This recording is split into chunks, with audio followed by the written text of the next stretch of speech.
So, hi everyone. Like has been said, my name is Sema, and I will be moderating this panel today with our mighty guests, um, which have had their introduction. Maybe they will, with the first question, maybe just make their connection to the topic clear. We have prepared some topics that we like to focus on. I guess I lost my 10 minutes of that 50 minutes frame, so keep that in mind.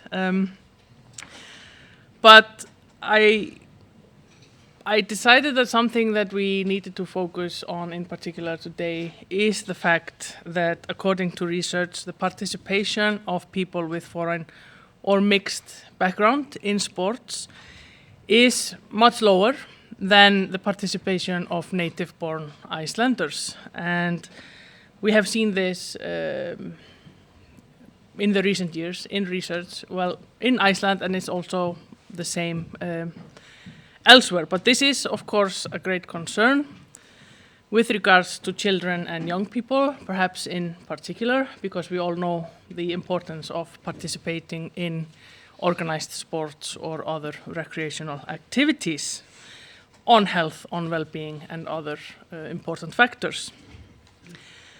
Well, I guess not interested is something that cannot explain this situation. So it is important to, every once in a while, wonder what can explain this in more depth. It's not a convincing argument to say that, well, they're just not interested. We all know that's not true.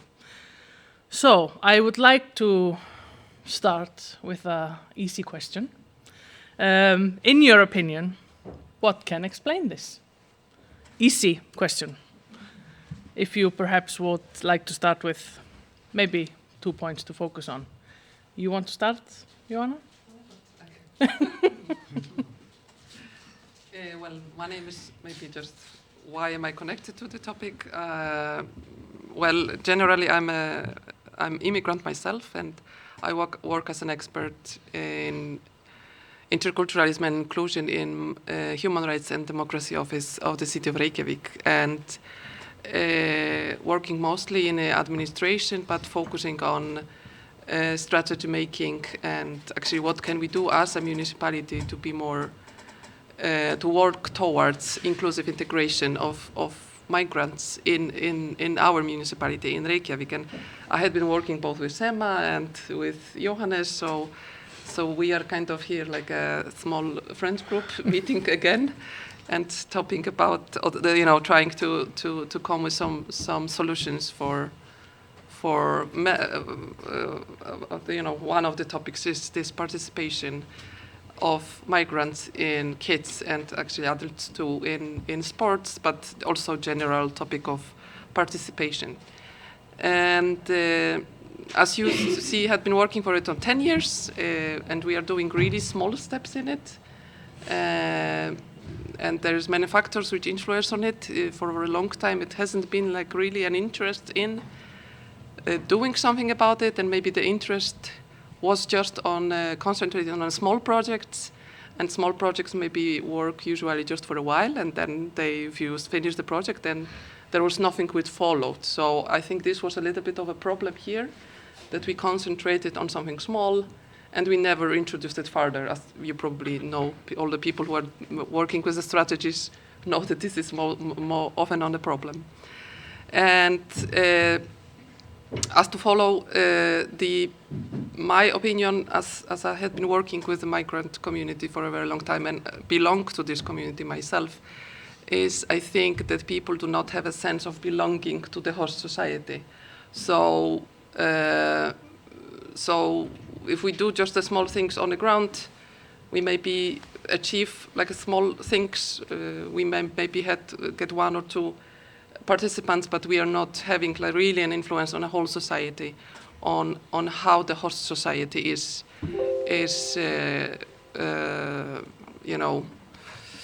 welcoming the others in their group.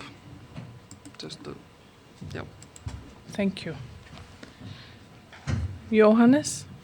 Yes, my name is Johannes and I work as a project manager in Breiðholt, South Center of Reykjavik. And I want to focus on that we go out there and ask questions. Why children and parents do not think that what we have is enough or is not good. We have to build some trust in the society between people of foreign origin, and maybe they don't understand the system, so we need to explain. The knowledge is not enough.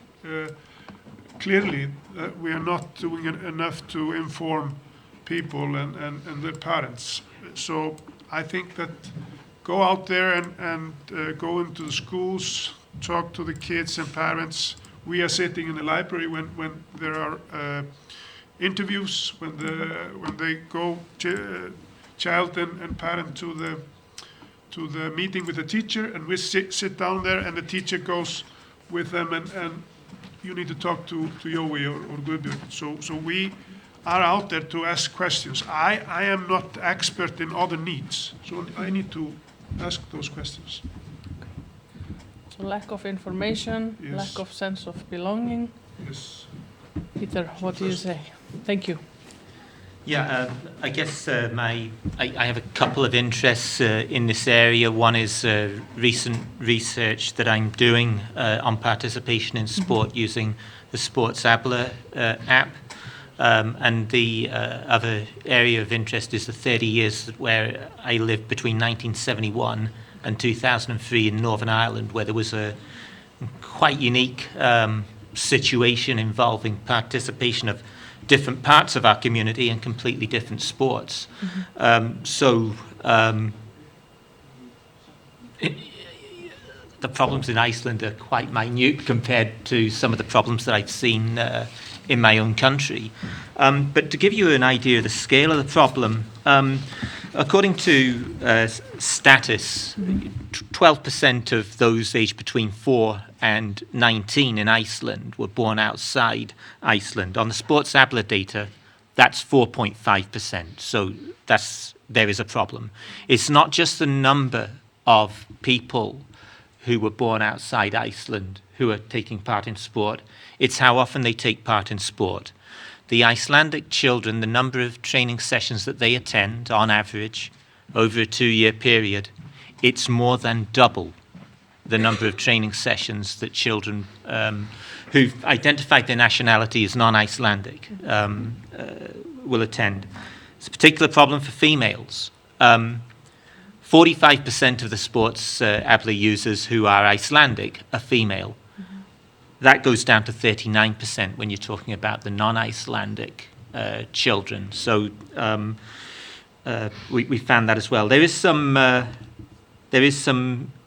good news. Martial arts, particularly judo, karate, and taekwondo, I think we can learn a lot from them. You're talking about 15% of participants in judo in Iceland are from overseas. It's 10% and 9% for karate and taekwondo specifically. Volleyball and figure skating, 8% of participants. Now remember, 4.5% of the participants on Sports Abler identify their nationality as being outside. So those are 5 sports that are doing particularly well. Golf and skiing, less than 1%. That is a problem, possibly socioeconomic reasons, possibly family reasons. I don't know what it's like here, but most of the people I know from living in Wales, living in Northern Ireland, who participate in golf, very often it's because their parents did. It was what the families did. So that may have something to do with the figures that we're seeing here. And just one other figure to give you, and that is the number of children who participate in more than one sport. If you're talking about just attending at least one session and trying a sport, that's about 12% of children. It's only 4% of the non-Icelandic children. When you're talking about full participation of at least 20 training sessions, it's 4.5% of children, but it's only 1% of non-Icelandic children. So with data that is right up to date to February 2023, this is a problem. it may be getting better, and things are being done. And like I say, martial arts is certainly an area we could learn from. Thank you very much. I guess this, in a way, also rhymes with research that we've seen abroad, where these big, huge group sports like football and handball, which we are quite occupied with, is not necessarily what is of interest to children and young people of mixed backgrounds, for example. So there is something there to perhaps look more into. Thank you all for starting this conversation so greatly. I like to stick more to these obstacles or restraints in way of participation, because we know, well, there are quite many of them in general. There are also some that perhaps apply more or in a different way to ethnic and racial minorities in sports and participation. And well, according to the constraints model, these obstacles, let's say, can be intrapersonal, they can be interpersonal, and they can of course be structural. We don't have the power ourselves to change all of them, but we might, as person, change some, the clubs might change some, and then it's also the system that needs to react in ways. And we've mentioned already, like, lack of information out there and how to reach people. These factors, they can be cultural differences, they can mirror in this feeling of unwelcome, which we also understand as lack of sense of belonging that has been mentioned here. These can relate to language and language barriers, fear, and even prejudice and racism and discrimination as well. These factors, they clearly decrease people's satisfaction of participating. And if we perhaps start with societal obstacles rather than the personal ones, we can see some of them we might see some of them standing in the way of people participating in sports here in Iceland, just like everywhere else. Maybe you would like to tell us your ideas about that, Jóhannes? Yes, I think the system is quite open. It's a grassroots system that we have, but it's made by Icelanders. And when I think that how many parents of foreign origin are in working for the sport, it's not so.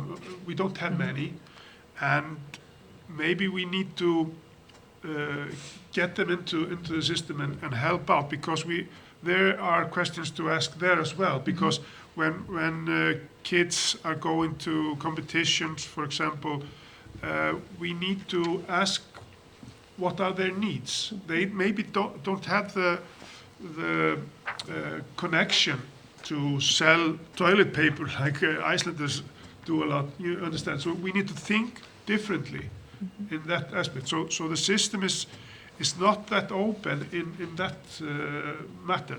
And I think that there are other things like we have been going to more athletic thinking than the social thinking in the sports. So there are a lot of kids, and especially when you go up to youth, that wants to just play or just try different sports. And we need to do that more, because we get better athletics out of that as well. So, yes. Thank you. It's interesting that you mentioned the selling of the toilet paper that, well, mostly parents are doing today, not the children. And we use social media, we use connections in our society to sell these things. So, of course, for some, that can be a great obstacle. Thank you. Jóhanna? Yeah. I had been thinking about this question before this, conference, and I did yesterday interview with a few immigrants which are working for the city of Reykjavik for another meeting which will be yesterday. And it was supposed to be like a very general, like showing how diverse is the group of migrants, because we tend to put them all in one box and says, these are Icelanders, these are migrants, and they are like this because they are migrants. And they are not. And I took interviews with 3 people, and their story is completely different, and how they perceive the reality is completely different. And what has influence on it is their background, how they were raised, how they're educated. And so what I think that actually the situation in the sports in Iceland a little bit, or not a little bit, actually a lot reflects on the situation of migrants in the society. And as I mentioned, they don't feel like they belong. And it's the same in the sports. And as Peter mentioned, they're more like in maybe the sports where you are as an individual. It could be also that explanation. They don't see themselves as part of the group, as part of the football team, as part of the maybe volleyball team. So, and there is this division in the society in Iceland. There is you, them, and us. And it is, I'm not saying that it is not done like on purpose in most of the time. We do it like not being aware of it. We just somehow, this is how we perceive the reality. And so this unevenness in the society can have, I think, has an influence on this structural problem in the society, which is shown very clearly in participation in sports. Yes. Thank you. Peter? Yeah, I think in terms of the barriers there, maybe speaking as I probably don't count myself as an immigrant myself. I count myself as a sort of resident, sort of here temporarily until I retire. So I wouldn't count myself as being a full sort of immigrant, same way as people who are coming here to make a life here would be. But I am. I have experience of some of the things that you need to go to in moving to another country, and the demands on your time that takes. And I think that would be even more complicated, for those people who would be coming here with families and children who, are the type of people we're talking about who we want to sort of participate in youth sport. Things like dealing with the immigration office, which of course has to be done, learning the language, and I'm in a class of a lot of people, and I don't sort of see it as an us-them thing. That the people I know who go to the Icelandic lessons that I go to, they are very loyal to this country. They have the hats on with the Icelandic flag. They're very, very happy to be here. Very different to some immigrants that I'm aware of in some other countries, for example, where they feel much more loyalty to where they come from than where they're going to. But I think the time demands, and just finding out how everything works. I think it took me 3 weeks to sort of work out how to get, to use the bus system and things like that when I came here. Things that may be second nature to Icelandic people are things that we have to research to find out how everything works. And that taking up our time can... I'm reluctant to say this, but the weather... You're more used to Icelandic weather than we are. When I think of some of the things that I would be doing at this time of the year, 35 years ago when I was an international marathon runner, I could not have done that training yesterday or the day before. I would not be running 160 kilometers a week without getting injured with some of the ice and so on. But in saying that, I invested by 3 nights ago, I did see a bunch of 20 athletes out training in the sort of conditions that maybe visitors to this country would be put off by. Interesting points. Thank you. Yeah. And don't get me started on the bus system, but we clearly don't have time for that. Yeah. We need the third panel for that. Thank you. If we continue a bit with this discussion, I mentioned some structural factors. which can keep people away from participating. But there are also factors that we maybe have not mentioned. Well, you kind of touched upon lack of time, I would say, which is often one of the factors, which is something in the modern society that we seem to always be trying to find. There are also factors like money, for example. It's not cheap to participate in some sports. It can also be family status. It can be lack of relationships. It's difficult to maybe play tennis if there's no one to be on the other side, with you. So there are so many factors that count in there, and it's not that easy for everyone to just go and register for tennis and find someone to play with, because it's also, of how we stand and feel in the society. But this, of course, also influences participation. And I would say that if you are not familiar with the system, you don't have the information, this is something that will keep you from participating. And I always remember this one girl who used to live on the other side of the street from a football course. And it just came up in one of our talks that she loved football and she would like to play, to train. And then she said, I just live across from the field.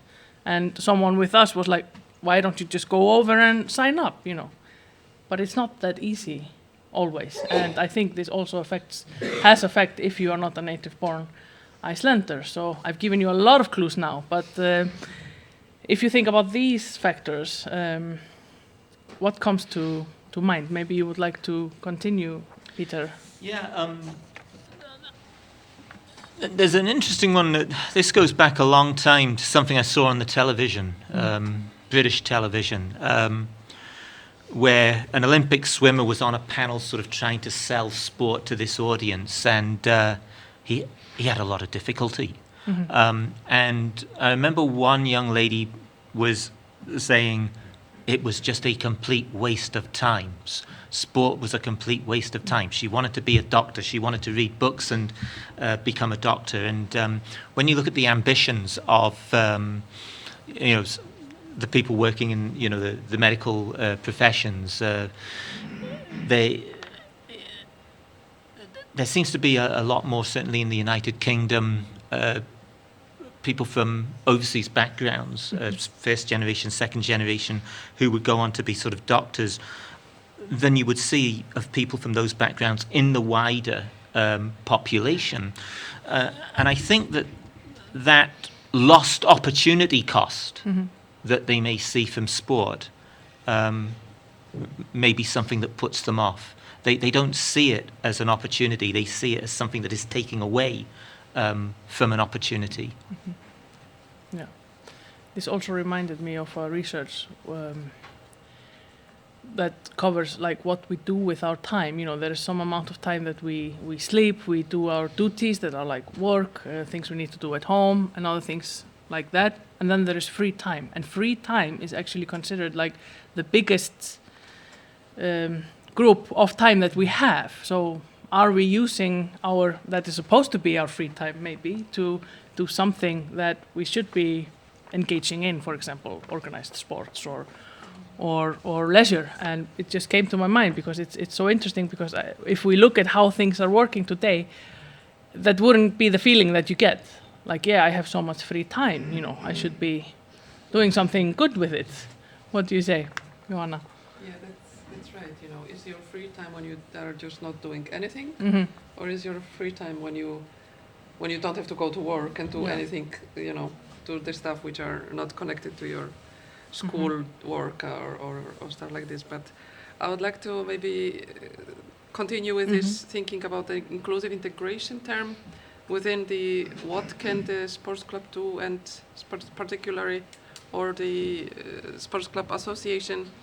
And it's not what I came up with, of course. It is just the basic documents which I work with, especially with the guidelines is from Council of Europe. It's important to work with values. We have to rethink it actually, and it might be maybe a problem in Iceland that the sports club system is so well organized So it might be that because you are so officially in a sports club that it makes you think that you have to be some very good in what you're doing, and you maybe lose this feeling of, like Johannes says, being able to go and play just with the kids or something like this. I'm not sure. We have to actually understand the changes in the society, and we follow those changes when organizing these sports classes for the kids or for adults, and think of is the user group, is the actions we are doing enough inclusive so the participant will feel that they belong into this place. And we have to be better in skills. We have to learn, critical thinking. We have to learn communication, intercultural communication, for example. Have empathy, be flexible. It's not just like this. It can be some other. If it doesn't fit, this way, we have to find another way. And what is a lot missing, I think, in Iceland is this like meaningful conversation between or communication, because, and it came up in these interviews which I took yesterday. All of the three people says that they lack the contact with the Icelanders, and which is not just says how are you, what's your name, but more like on a deeper level. They find it very difficult to be in contact with Icelanders, and it is something. And then they turn into, is there something wrong with me? That's why they don't want to talk with me? Or do I do something wrong? Did I say something wrong? And if you are in the position of migrant, which is in a new place, feeling insecure, if you don't feel well perceived by people around you, then it can be I can tell you, it is very difficult. So yeah, just a little bit, I think we have to step back and maybe rethink a little bit how the things are done. Yes, and I think also, like you mentioned, because this should be a fantastic environment to include people, participants, their families, their parents, to bring everyone together. So if we are not able to do that, then yes, probably we are making some mistakes. What do you say, Johannes? Yes, there are a lot of obstacles, like you're saying, and like the cost of going to tournaments is a different cost. You're not just paying for being in the sport; you have to pay for different things in the sport. So there are a lot of different things that cultural things that are there are differences and so on. But I want to focus on how we get people in the system to work with the children, because there you have a different kind of thinking. You get people that welcome all. If you have people from different cultural background, and it is not enough to put something in the media, or it's not enough to open arms. You have to get you have to ask people. About a mother of children that is good in something, you just go to her and talk to her and explain things. So I think that is, the parents are the key here. Absolutely. Yeah, if I could just follow up. Yes.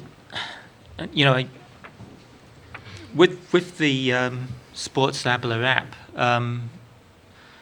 I suspect that it's not just the attendances, it's also the invitations that I'm going to have to look at this. I should have looked at it before I came here, but it could be that the number of children that are actually receiving invitations, it's a lower percentage if they're non-Icelandic than if they are Icelandic. And even sort of getting to use the app, it's probably more an age thing for myself than the fact that I'm not from Iceland. But I did have an awful lot of trouble getting into this Stubber app.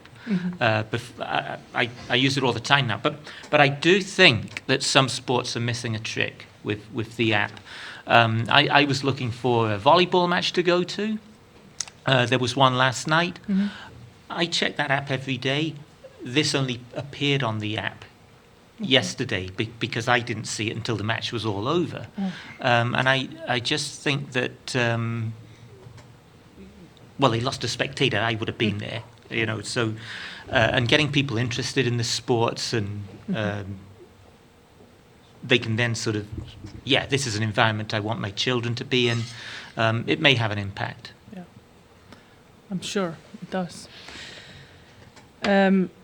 If we change the line just a bit, we've talked about obstacles and how things can be difficult. And we're reaching to our last minute here, but because there are some things that we are doing well. There are some fantastic projects, some initiatives, you know, we see that in places things are maybe focusing, like you've said, more on social affairs than maybe, you know, making everyone into elite athletes, for example. If you all have something that comes to mind, something you've been a part of or that you're familiar with, or just to share some good stories as well, Johannes. I have to talk about the project that we have in Breiðholt, Sport and Leisure in Breiðholt, which we are working, like I said before, we are going to the schools, sitting when parents are coming to the schools, but we go in every classroom in Breiðholt to talk to the children about sport and leisure, to explain and to ask why they don't want to be part of it. Is there something that are missing? Can we, like, there was some kids that asked us about if we can train bandy, field hockey, and we started that. So we need to work like this, and this is working. In west center of Reykjavik, they are focusing on working with the clubs in the same matter as we are doing. So there are things being done, and Ambassadors of Breiðholt is a side project that we have in Breiðholt, and there we find key people in different language and culture groups, and we are being bigger. The group is being larger by every meeting that we have, and we meet every month, and we are working a lot of translation work. They are coming to, like, the mayor of Reykjavik is coming to Breiðholt on Saturday, and they are coming to help, to translate, to help people. So this is like a thing that we are really proud of. Excellent. So ask what they are interested in instead of deciding for them. It's something I took out of this. We are just working with them. Yeah. So. Yeah. Great. Joanna. Yeah, of course, the projects Johannes mentioned, it is what we are doing in Reykjavik. I wanted to mention, for example, grassroots project also. There are groups of foreigners which are meeting together and establishing groups. One of the groups I know is the running group. It is Polish people, which has a big project, and they are actually having a very good results in runs in Iceland and actually outside of Iceland. So it is also this that people get the belonging. There is one group which is running, and the other group which is taking the cold bath also. So this is also important. So they, get together and find the place for themselves. I wanted to maybe just mention the project we are doing with the Reykjavik Sports Association. It's like a never-ending working group, which we are always trying to, what can we do out of the structural changes maybe, and also mentioned maybe the course for the intercultural communication, which actually Sema did for. And for example, we also made the reception program for sports clubs. So if there is coming, participant of foreign origin, what is the steps you're supposed to think of, so, and it is published on the site of the Reykjavik Sports Association. I'm not used to say it in English. Sorry. Thank you so much, Peter. Yeah, well, I've been here 16 months working for a university. I'm a sports supporter. I've watched volleyball matches. I've watched football. I've watched handball and I've watched basketball and ice hockey. I was actually quite surprised that South Africa thought they could take us on at ice hockey, but they were not bad. But I haven't really been involved in sort of any initiatives here. So the only success stories I can really talk about with any knowledge are from the UK. I think one that particularly comes to mind is a cricket player called Freddie Flintoff, and what he was particularly concerned about was just the socio-economic background of people involved in cricket. It's not just that they're from a particular socio-economic class. They come from 2 or 3 schools in the country if they've made the England team, quite frankly. Yeah. And so he did this thing, and it was followed by a television series about what he was doing to get people involved in cricket. One of them was a young man from Afghanistan who turned out to be their best player by the end of the series. But it was about sort of renewing an area, sort of a derelict clubhouse, rebuilding it again. He put £25,000 of his own money in to get the council to give an extra 25,000 on top of the 100,000 they were going to give. So that was successful. And when they played their match against their first match against a school team that was very much into cricket, they actually got a win. So yes, he was somebody who, as a role model, he would not be from, that upper socio-economic group. He's from sort of an area of Yorkshire that wouldn't be from cricket, but he was a vice captain of the England team. But he is on a mission. Yeah. And it's people like that who sort of, he can see the potential in people. When he's talking to the young kid who's sort of in the park drinking vodka, he's not seeing the young kid drinking vodka. He's seeing the potential cricket player and what can be done here. Right, great. What can be done here? That leads us to our last question. If you had one recommendation that you could give, whether it's to the sports clubs, to the communities, to the federations, to, like we said, continue this good path that we are on in some ways. Sure, there are obstacles. Some are probably easy to solve if we would put effort into it. Others might be more difficult. Johanna, what do you say? What is your recommendation? The one. Just one. Well, I think we can stop. We have to just keep on going, and also not be afraid to, as you said about investing money. Maybe not to be afraid of spend some money on it, because it will pay back big. So I think we are on a right path, and I think it's also important to work in changes in the society, and the rest will come. Excellent. Very easy. Yes, very easy. Thank you. Johannes. Yeah, I'm thinking about the role of the coaches, and we've been talking about this, and it's important that the education is both on the social thoughts as well as the tactical thoughts, or the sport, because of what we've been talking about here, how we recruit children and children in the sport. So I think that's one thing that I want to aim on. Great, thank you. And Peter? Yeah. Just based on some analysis I've been looking at, I would probably just say don't be afraid to approach people from different cultures. You may think, oh, they're from this culture, they wouldn't be interested in sport. I'm going to give you an example of what I'm talking about. I deliberately analysed the data to look at those young people who have put their nationality down as a country that has a majority of Islamic people, for example.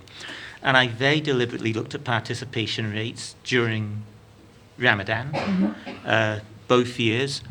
it doesn't seem to be having an impact on them. It's the same sort of pattern of participation. Those children from those countries who are participating in sport, this is not something that has impacted on their participation levels. It looks exactly the same pattern as the Icelandic children with respect to the maximum number of sessions that they would have. So I would say don't be afraid if there are some people who have good reason for not wanting to play a particular sport, or and I absolutely get the idea of cost. You know, in sport like tennis, you don't just turn up, do the race and go home. You might have to stay in a hotel because your child might get to the semi-finals and the tournament lasts for a week.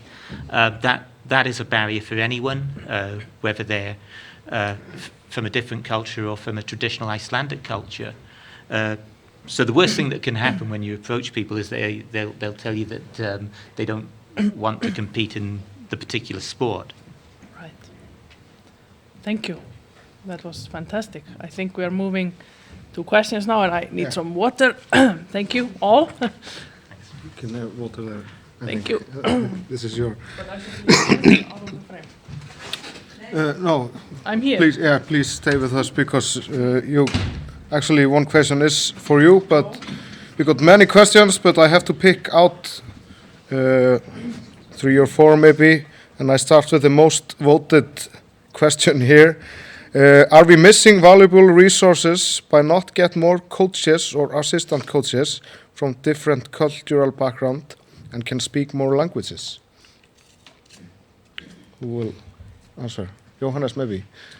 Absolutely. I think that it's the same as getting parents. I think it's important that have various cultures in the club. So it will help, and we will get more children.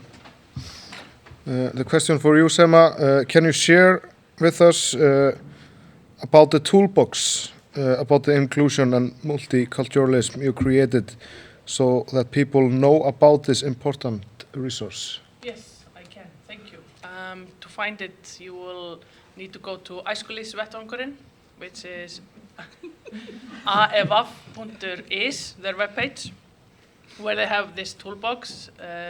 It's only in Icelandic still, but there are some concepts explained. There's framework for policy. There is how to react to racism, for example, in sport, and workshops available for clubs that are interested in deepening their inclusion and making their environment more inclusive. Mm-hmm. Here is one question. What kind of cultural events could club host to open the doors more to welcome different cultures? Do you have any good example? I don't think I would have any good examples, but maybe some ideas that might work. There are sort of high-profile tournaments that happen when, you know, the World Cups, for example, men's and women's in different sports. We've got the Olympic Games coming up in 2024 in Paris, and I think that's going to be on the news. People are going to be interested in having sort of tryout days, mini Olympics, things like that. When the Olympic Games is on, I think could help recruitment across the board, and hopefully also people from other backgrounds. Yeah, of course. I don't think we have to think of doing something different than we are already doing. We have to rethink the way we are doing the events now, you know, and it is very easy to just step back and look, is this directed just to this group, to just a certain group, or are we not enough inclusive? And it's not just about if it is in the language people speak, because in sports you actually don't really need the language, but you have to know about the events, like you said before, and you know, many other factors. You know, how are we approaching the community we are organizing the event for? So it might be also the solution. Okay. The sports club in Iceland do not seem to care about that. There are no people of foreign origin in the clubs. How can we change this? I don't think that is right, Oh. but maybe there's something in this that can be looked at. Like in many sports, there are, what do you say, like, because there are enough children, we don't have to reach out. So that's more of a problem than that we don't have. We have all kinds of kids in the sports. So, but yeah. And the last question here from the Slito, sorry. Polish immigrants are the biggest immigrant group in Iceland, but the data shows us that they are least likely to participate in organized sports. Why is that? You want to take it, Johanna? Well, the data is correct. The data is correct. They of the immigrant on the Sports Stabler app, 1/3 of them are from Poland. That's 1.5% of the data, and the other 3% are from other countries. They do fewer training sessions. Okay. Absolutely. It really stands out, particularly in the females. Okay. The number of training sessions they would do over a 2-year period.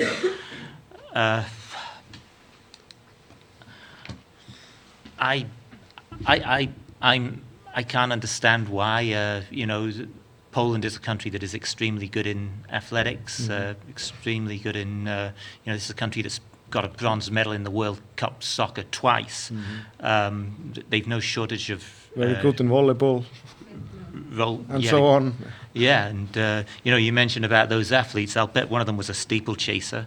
So I can't understand the reason myself. Maybe it's the work ethic that they maybe do more hours working, and they want to sort of build that sort of ethic into their children, that this is more important than sport or something.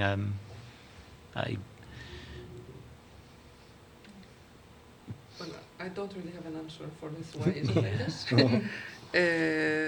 But yeah, from some reason it might be, as you say, this social economic status, or just what you think at this point in their life is important. Maybe this is not the thing they are looking for, or, as I say, maybe they are not feeling like part of these groups. So yeah. I'm wondering, is there maybe a possible religious thing that they may turn up at an environment and. At one football match I turned up at, whatever they were playing, this was a women's football match, there was families there, and I turned up at this football match to the sound of, "Come on, you can do it, put your back into it," rapping out of the speakers. And it could be that some people from certain backgrounds, religious backgrounds, might think, we don't want to be here. I would like to thank you all for sitting with us. Birta is going to give you gifts, but Sema will stay with us and lead the next panel, and I hope we give him a big applause.